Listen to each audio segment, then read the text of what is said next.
Welcome to Dishing Up Nutrition. This show is brought to you by Nutritional Weight and Wellness. My name is Cassie Wienis. I'm a registered and licensed dietitian, and I have been for about the past 24 years. And I tell you that not to make myself feel old, but to let you know that I have quite a few years of experience and knowledge, and I'm really excited to be here to share that with all of you today. I'm also excited to have not one, but two very knowledgeable co-hosts in studio with me. And with that, I'd like to say first, good morning to nutritionist Jolene Carlson. Welcome, Jolene. Good morning, Cassie. It's nice to be with you. We haven't had a chance to do a show yet. Yes, this is our first time in studio together. This is going to be a great show. And I'd also like to say a big good morning and welcome to registered dietitian Alyssa Krejci. Yes, good morning, Cassie. It's nice to be here. And again, first time in the studio with you too. Yes, yeah. So we're going to have a great show. We are ready for this show. Before I tell the listeners what the topic is, I have just a short personal story to lead us into the topic. If you'll bear with me for a bit, I know some listeners can relate to this. So if you're listening live, the Easter holiday was just last weekend. And as I expected, inevitably, this happens whenever there's a large family gathering. Very oftentimes it's one of my uncles, sometimes it's one of my cousins that'll sort of corner me and say, okay, now tell me again, what's so wrong with gluten? In fact, I'll never forget a couple of years ago when one particular uncle went into this long monologue about how he's been eating gluten for decades. It doesn't bother him, so why should it bother me? And, why should it be bothering so many people? And I always just have to take a deep breath first to calm myself, center myself, and then I explain again that both of my kids have been diagnosed with a genetic autoimmune reaction to gluten. It's called celiac disease. And for any of you listening who have celiac, you know full well that you need to avoid gluten 100%, or you're going to be very sick. Either you'll be sick immediately, or you'll be sick in the long run, depending on your own body's particular response. And just to let listeners that aren't real familiar with celiac or eating gluten-free know what our life looks like in a nutshell, we need to avoid all foods made with wheat, rye, barley. There are also two ancient grains called spelt and kamut that contain gluten, so we need to avoid those, as well as most oats because it's highly contaminated. And Cassie, what about hidden sources of gluten? Are those kind of around? You have to watch out for those. I know I always think about myself because I have younger kids is Play-Doh, because Play-Doh is something that has gluten in it. What other things do you have to look out for? Well, that's a great question because it is in a lot of hidden sources. I'm going to just back up a thought here and say probably by now the listeners have guessed our topic is centered all around gluten. And I'm just going to let you know specifically the title of today's topic is basically my uncle's unrelenting question of what's so wrong with gluten. So we're going to go through quite a bit of research over the upcoming hour. There are reams of research that have been published about the damaging effects of gluten. So we'll have no problem answering this question of what is so wrong with gluten. But I think, Alyssa, you pose a really great question in terms of what about hidden sources? Because certainly it might sound easy to some people when I say, oh, we just need to avoid wheat and rye and barley, most oats. But when you really get into the lifestyle of celiac disease, or even if you have a gluten sensitivity and you need to avoid gluten, it's in a lot of hidden things. Like if you go to the grocery store and walk down the soup aisle, pretty much any canned soup contains gluten. Soy sauce, many soy sauces contain gluten. Hot dogs, not all of the brands, but some of them can, as well as deli meats. One that really threw me off when we first got diagnosed was ice cream, especially the cheaper brands of ice cream. I don't know if it's a filler or a binder, but oftentimes you'll find gluten in those cheaper store-bought ice cream brands. And for us with celiac, we even need to check our supplements, our medications, our shampoos, our makeup, because that can cause a reaction too if those, get into our body, if gluten gets into our body from those sources. Let's see, just peeking at my notes here.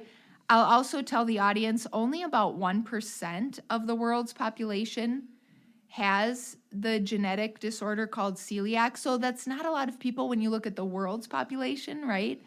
But still, if you or your child is that one person out of 100 that has celiac, then it becomes a really relevant health concern. And then, like is the case for both of my teenagers, you need to avoid gluten 100%. And if you're teenagers, I can think about mostly, school situations with your friends and you're out or you're facing peer pressure to like, oh, just have this cookie. What happens if they cave into that pressure and they choose to have gluten and they take that bite of their friend's chocolate chip cookie that they just made in home ec class? Oh, a mother's biggest fear when you're a mom of kids with celiac. I've been blessed with kids that up until this point, knock on wood, are very careful and know to look out for themselves. But I've heard many stories, of teenagers cheating on the diet, whether it's peer pressure or just because they want to see what it tastes like. Want to fit in, right? Want to fit in, yes. So if someone with celiac eats even just a crumb of gluten from a cookie or a slice of bread, their body starts attacking itself. Remember I mentioned that celiac is an autoimmune disease? That's part of the definition of autoimmune. Your body starts attacking itself. Specifically with celiac, the body will start attacking the small intestine. And for some people, that will cause abdominal pain. For some people, like my oldest child, they will get terrible acid reflux or heartburn if they ingest that gluten. For some people, they might get diarrhea. And for some people, they won't have any immediate symptoms. We sometimes call this silent celiac.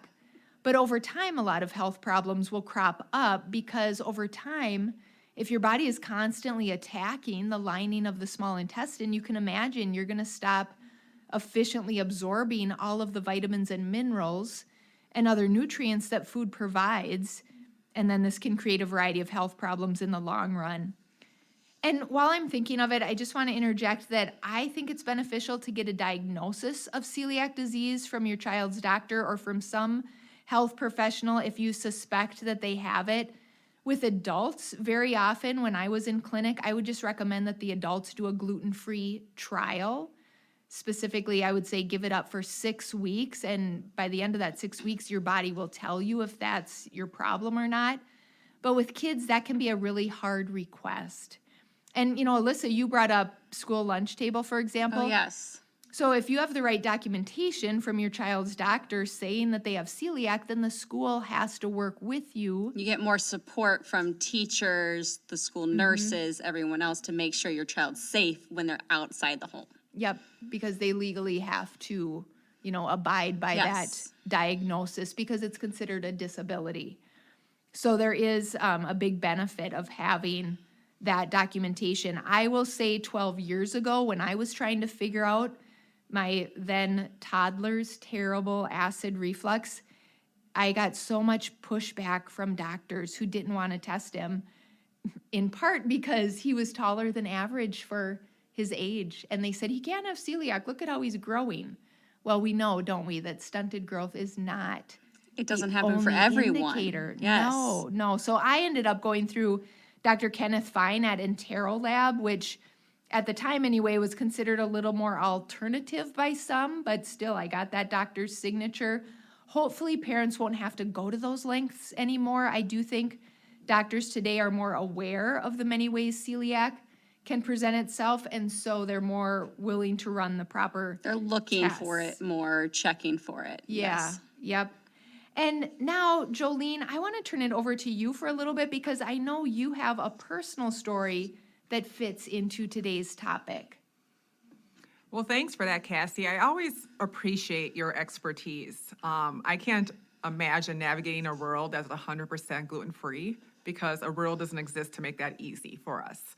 Like you said, just almost everything we think about, from drinks to beauty products to hygiene products to salad dressings have gluten in it. So it's always amazing to hear your story. I appreciate you sharing it. Before I tell my story, we're going to take a break. When I come back, I'll kind of give you a different approach of how I became gluten-free from a different perspective. Welcome back to Dishing Up Nutrition. If you have decided to ditch the cereal and toast and you want to start your day with a real food breakfast, join Mary Ann, our culinary nutrition educator, on May 19th or May 24th by Zoom to learn a new beneficial food habit that is gluten-free and energy-producing. This is a fun class that may just change your life. To register for the class, call us at 651-699-3438 to get signed up. Now, Jolene, I think before we went to break, you were going to tell us a little bit about your story. Is that correct? Yeah, thanks, Alyssa. So Cassie and Alyssa did a great job of introducing gluten and the seriousness of having celiac disease and having any exposure to gluten. I don't have a disease where I can't have 100% off gluten type of diet, but I did realize when I was growing up, always being overweight because I grew up on processed foods, for those of you that heard my story before. And by the time I was in my 20s, I was morbidly obese. And that's when I decided to go on a health journey and change my life and lost a significant amount of weight. And what I really noticed was that most of the foods that were causing problems for me, like my fat storage and my insulin resistance and prediabetes, were foods that had gluten in it. It'd be typical for me to have 6-8 pieces of bread a day. Cereal was my best friend. I thought of it as a breakfast, lunch, and dinner meal. So if you looked at your whole diet, most of it was all bread, grains, and more grains. Exactly. I mean, you could literally break down my nutrients to sugar, grains, starches, which also equates to a lot of gluten. So for me, it was just kind of a natural transition when I started to take those things out of my diet, knowing that they were causing problems with my blood sugar and preventing me from losing weight. And when I went to real food, I realized that real food doesn't have gluten in it. So, that we talk about that with clients all the time, right? The best way to stay gluten-free is eat real food.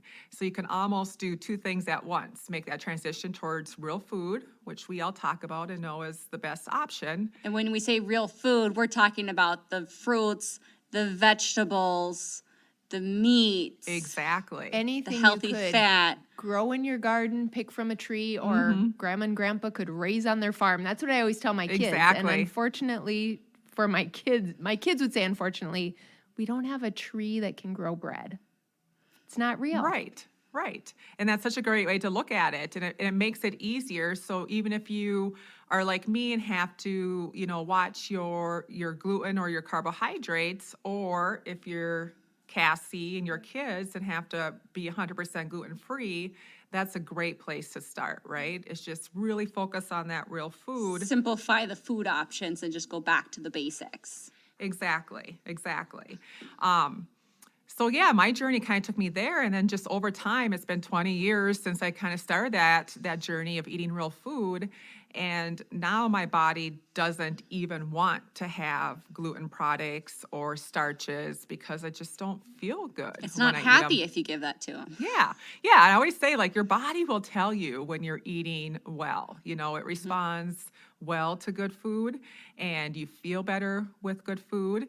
And it's just kind of nice that both gluten-free is also typically a good balanced diet or a nice diet to help with your blood sugar. And that's how it kind of came across for me, where it helped both with my blood sugar as well as just kind of staying away from gluten. It didn't feel restricting necessarily because it was really just giving your body the food that your body wanted and needed.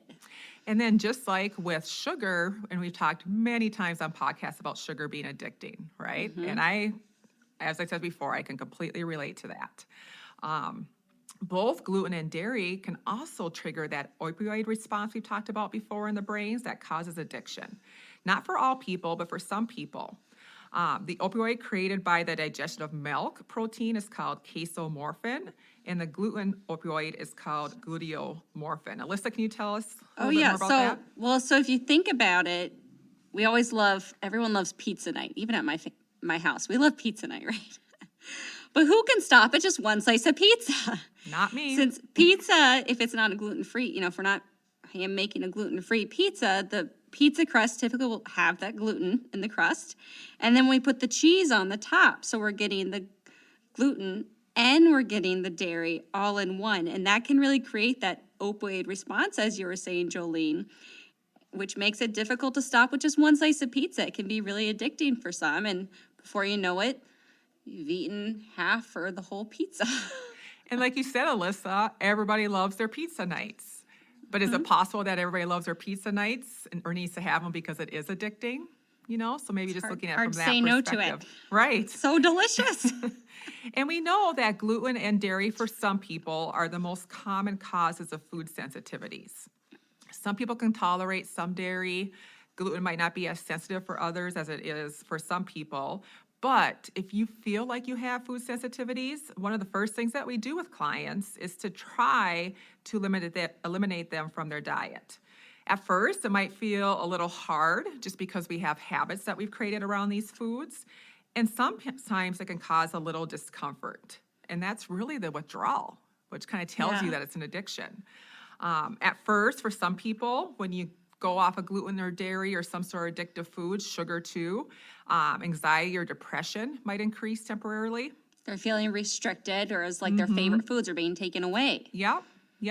But we usually give people a couple weeks. And I think, do you guys notice too, that it really just does take a couple weeks to see a difference? It takes a little bit to sink in and be Well, like, oh, wow, I'm feeling better. It's so individual though, isn't it? And I just hearing you say, and I agree with everything you've just said, Jolene, but you're depressing me.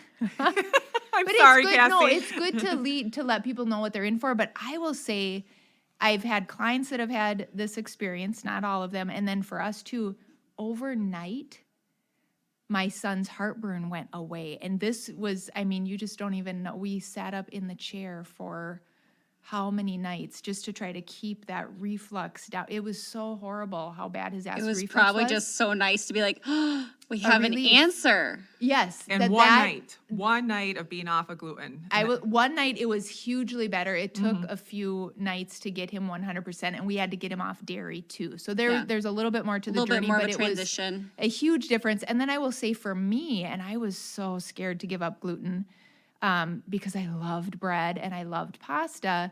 And longtime listeners know this, but when the kids got diagnosed with celiac, I had been tested too, and I didn't have the autoimmune reaction, but I had a reaction, and so they diagnosed me with non-celiac gluten sensitivity.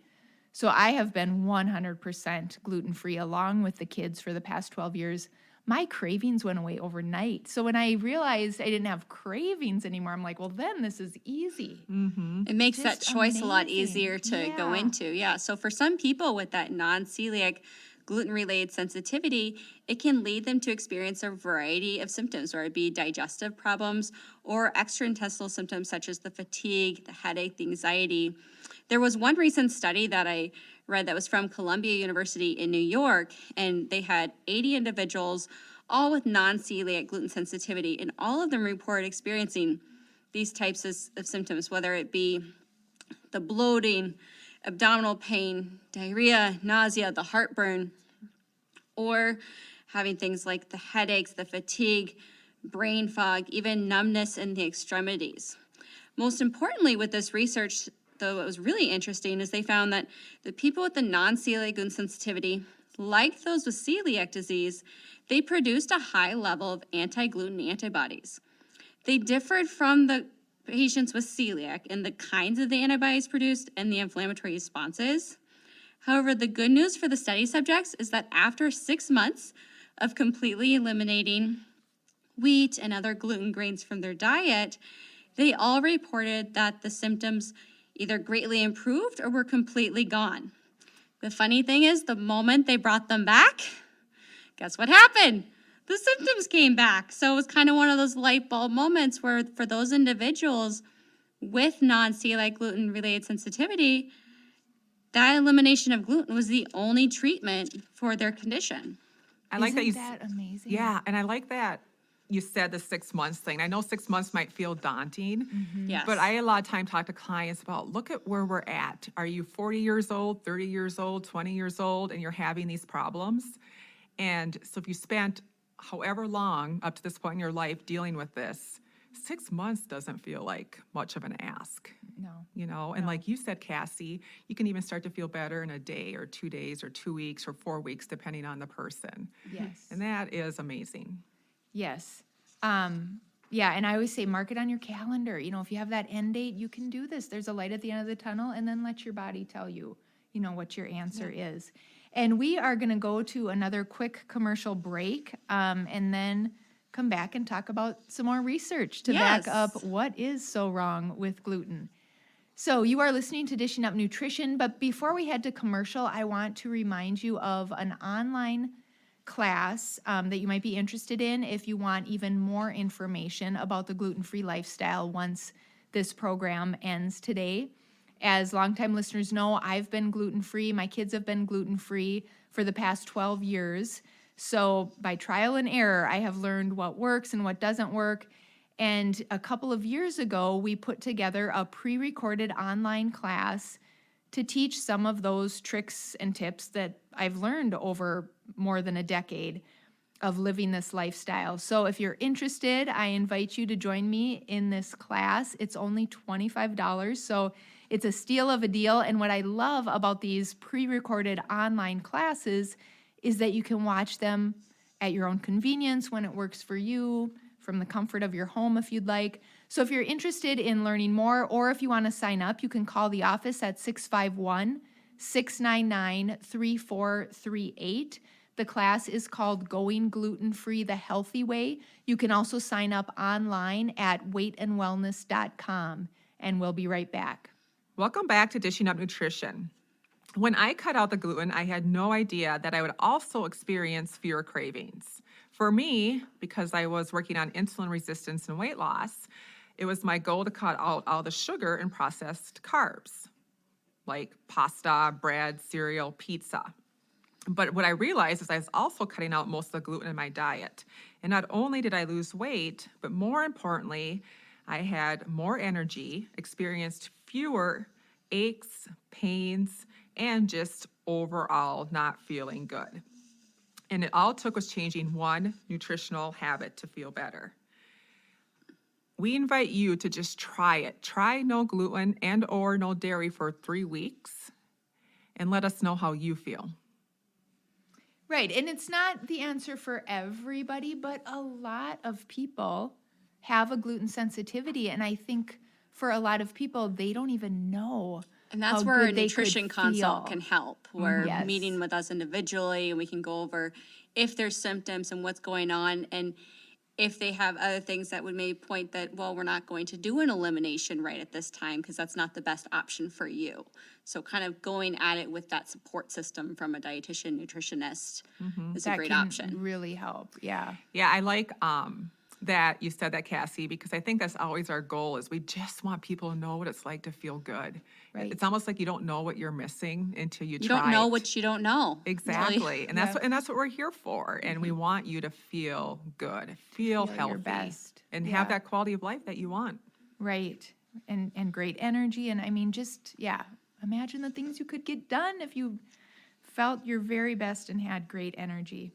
I just want to bring it back and remind listeners, too, about that study that Alyssa was talking about before we went to break, because I find that to be fascinating, that these were people with some obvious symptoms. You talked Yes. about a variety of things from abdominal pain to joint pain, diarrhea, Brain fog. fatigue. Yeah. Yeah.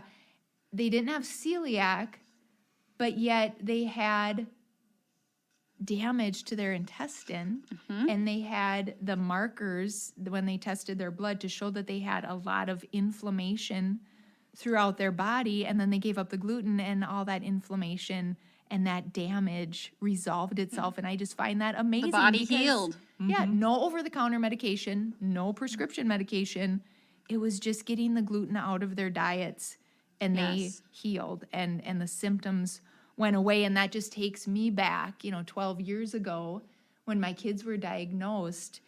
And because of them, I really feel like they were the angels in my life that led me then to my diagnosis to get the gluten out. Because even though supposedly I don't have the autoimmune response, can you imagine with the intestinal damage and the inflammatory response where Your life I would be completely today? different now.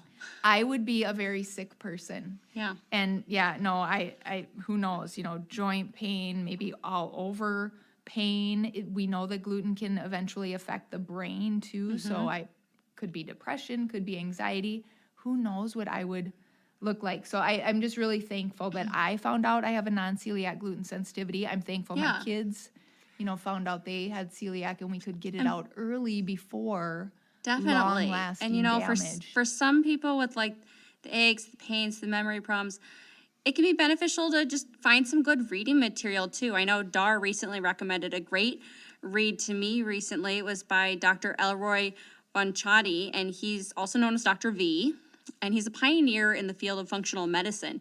He recently came out with the book titled When Food Bites Back: Taking Control of Autoimmune Disease. And in this book, Dr. V discusses food-related autoimmunity, basically how some of the foods we eat can trigger chronic symptoms that turn into autoimmune issues. So I definitely encourage people to check out that book. It is very interesting. And one thing, he does recommend eliminating certain foods.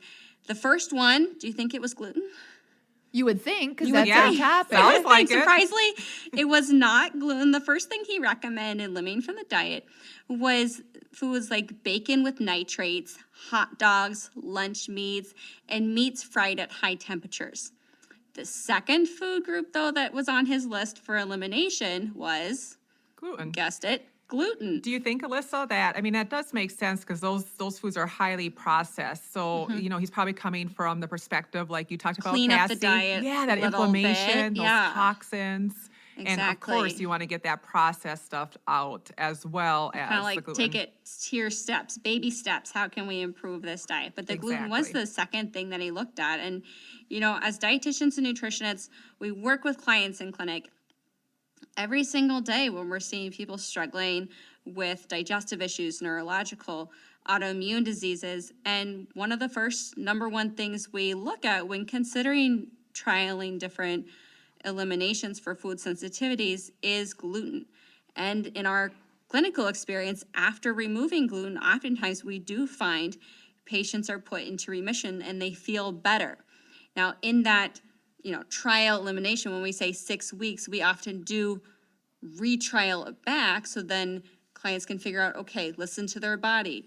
Was it just that they needed to clean and make some better choices of getting more of the vegetables and fruits in? Or was it the gluten? I do have a lot of clients that find, it was the gluten. And then once they reintroduce it, that light bulb goes off and they're like, oh, yeah, this That choice was is a it. lot easier now. like so to- then they'll keep it out after that. Yeah, I like to describe it as a bucket. I feel, this is just my I perspective. love the bucket idea. Yes, I use it that a we lot. all have a gluten bucket, just like we maybe have any kind of food sensitivity bucket, toxins, whatever. And when that bucket gets full, right, and starts to overflow. It overflows and goes outward, then so we have all if we these can just issues. kind of get that bucket from overflowing and causing kind of this Yes. flooding response in your body. We're going to have a happier system. We tame down that inflammatory response. And then, like you said, Alyssa, that's where we get to work with clients and figure out, okay, so what is your normal to keep your bucket from overflowing? Because that's the main issue. We want to keep everyone as energized, healthy, and happy individuals as possible. Right. Because for most people, you don't have to be perfect in terms of a clean diet. But yeah, keep the amount in your bucket really low. But then, of course, there are, families like mine where we have celiac. So then we do, in terms of the gluten piece, Yes. we do need You to be do need to be perfect. very We can have a Absolutely. hot dog here and there if it says gluten-free on the package. But Yeah. we do need to be gluten-free. That reminds me, this is a quick on the side story, but when the kids were little and I used to babysit the neighbors' kids for them, and the kid came over and I said, I'll feed them lunch. You don't have to pack their lunch. What does Dominic was the oldest? What does Dominic like? Because I knew he was kind of picky. And the mom said, hot dogs. I'm like, oh, okay, great. So dinner time, let's crawl up, kids. I made hot dogs. And Dominic runs over, all smiles, and then he looked at his plate and just this big frown. And then I realized a hot dog to other kids means there's a bun. A hot dog to And you us didn't have a just bun. means a hot. I mean, that it never crossed my mind I needed to have a bun. So the next time he brought his own little cooler with his own lunch. Well, at least he came back. At least he came back. Good. Yes. Yes. Right. So I'm going to repeat too to listeners that the studies show that about 1% of the world's population has the genetic autoimmune condition called celiac. But then what about these other people like me that still need to be avoiding gluten for the best health? There are a variety of different research studies I found out there trying to determine how much of the population has a non-celiac gluten sensitivity. I took a study that's kind of middle of the road here to share because the percentages can vary. But this comes from Maryland University, and this research study found that about 6%, at least about 6% of the population has a non-celiac gluten sensitivity. So not autoimmune necessarily, but still very serious. And then start adding up 1% of the population plus at least another 6%. There's a lot of people out That's there 7% then. that would do, a lot of people that would do well not eating gluten. And there are some researchers that speculate it's more like 40%. Yeah, I've but seen again, that too. Yeah, like I said, it just kind of depends. So I pulled one that kind of fell a little more moderately because we don't know yet. It's an area of ongoing research. This same study, though, what I find very interesting as well, the same study out of Maryland University found that when they looked at patients with IBS or irritable bowel syndrome, 30% of those patients had a non-celiac gluten sensitivity. They had the markers for it. And 25% of patients with inflammatory bowel disorders, sometimes called IBD, 25% of those patients had a gluten sensitivity. So, are you connecting the dots? Take gluten out if you have one of those digestive disorders, because there's a pretty significant chance that you might be able to get rid of your symptoms or maybe even put your digestive condition into remission. We'll talk a little bit more about that when we get back from break. You're listening to Dishing Up Nutrition. While I'm thinking of it, before we head to commercial, I want to let all of the listeners know, after a lot of hard work, a lot of digging through the research, we've completed our new and improved version of the Menopause Solutions 6-class series. And this series has been pre-recorded, and we now have it available to take online. So if you're experiencing any menopausal symptoms, you're going to want to check this out. Maybe you've started having hot flashes. This series will give you solutions. Or maybe you're struggling with poor sleep. These classes have solutions for that too. Or maybe you're just not yourself. Maybe you went from being calm and kind to more uptight and crabby much of the time. These 6 menopause classes have solutions. You can call us at 651-699-3438 if you want to learn more, or if you know you want to sign up, or you can also sign up online at weightandwellness.com. Don't go anywhere. We'll be right back. Welcome back to Dishing Up Nutrition. If you feel as though a gluten-free plan would be the best for you to try, we'd be happy to help you get started and write out a plan personalized just for you. So give us a call at 651-699-3438 and we can set up an appointment for you.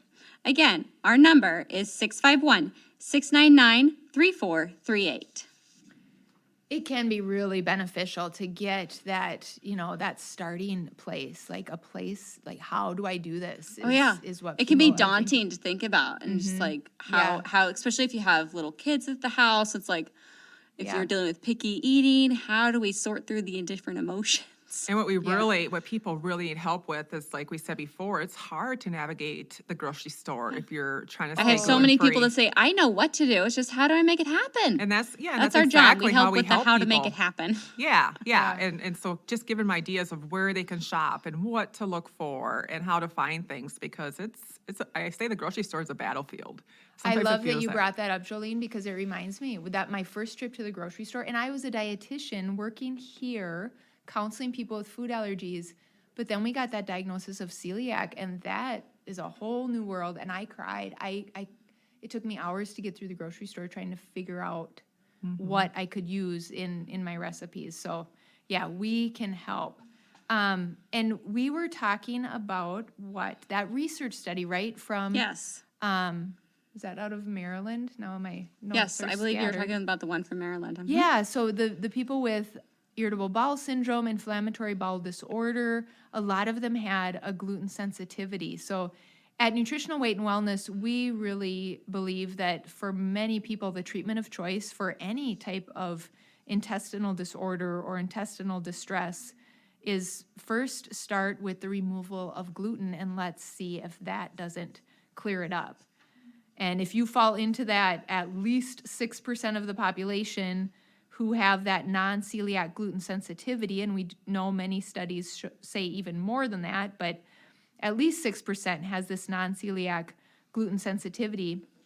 We know that many studies have found an increase in intestinal permeability in people who are gluten sensitive. Yeah, that's a big word. We'll make that our word of the day. So let me talk a little bit more about intestinal permeability. I wonder if that is the Wordle word for today. If it was, we would win. We would win. You'll win. So intestinal permeability is often known as leaky gut, which maybe people are more familiar with. But what happens with leaky gut or intestinal permeability is the passage of those food particles or antigens. They don't stay in the digestive tract. They cross the intestinal mucosa or lining and get into the bloodstream. And like we talked about before, if anything gets into your bloodstream that's not supposed to, this is going to really cause that inflammatory response. So all those signs and symptoms we talked about before, the bloating, the diarrhea, the constipation, IBS, fatigue, headaches, foggy mind, aches, pains, that is really your body experiencing that inflammation. And then we know if we can remove the gluten, then some of those or most of those symptoms will go away. Yeah.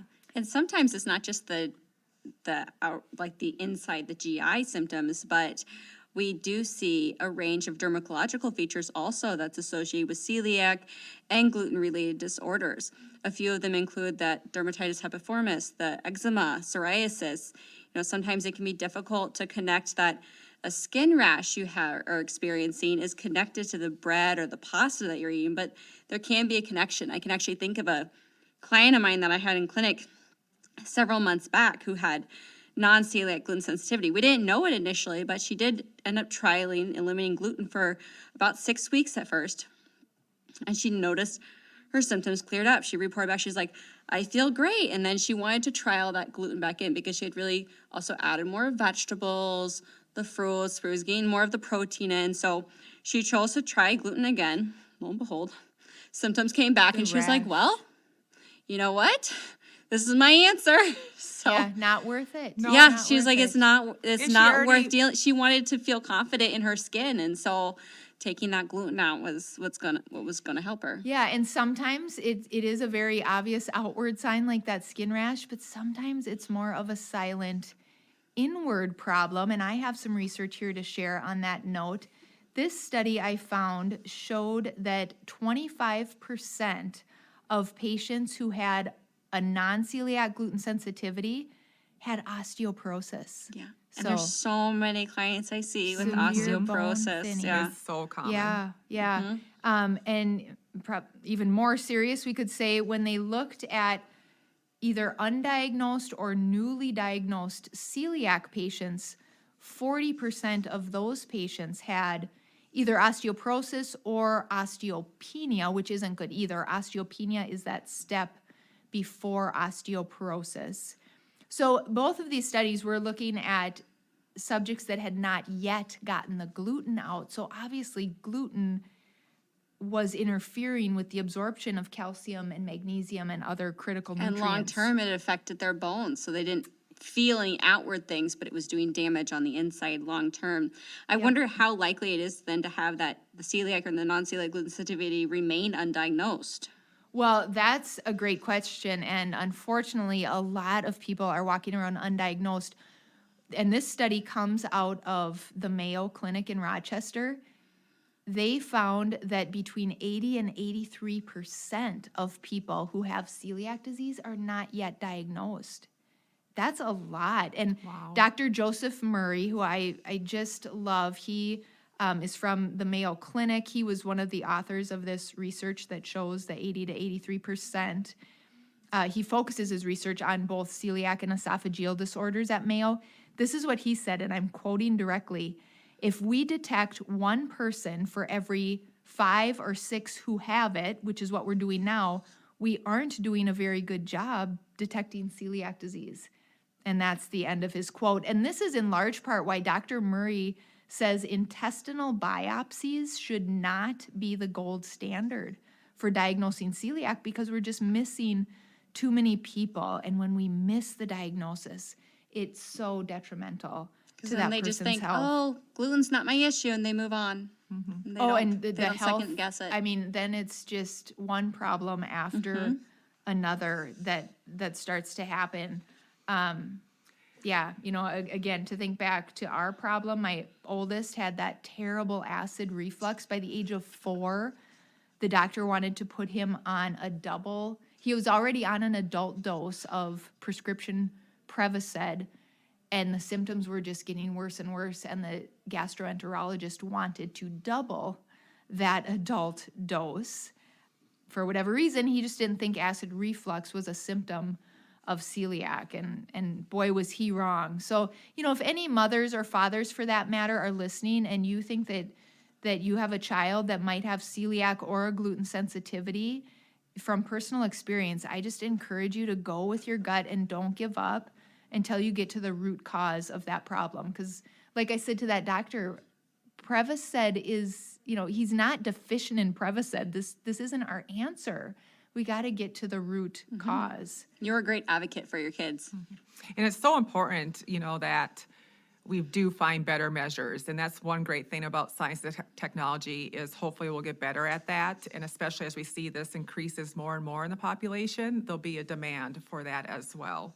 In addition to the osteoporosis, another thing that's related to gluten that people might not know, and I know that we see a lot of people that experience neuropathy. So neuropathy is like chronic nerve pain, and people that have it, it is awful. I mean, just painful and Doesn't all go day away. long. And it's Right. hard to sleep. You lay down and your toes and your feet, just that pain and that tingling. Yeah, and there was another good study in the UK where they worked with people that were gluten sensitive, and they put them on that gluten-free eating plan. And when they followed the plan, they had less neuropathy pain. But here is what's amazing. It was like 50% less.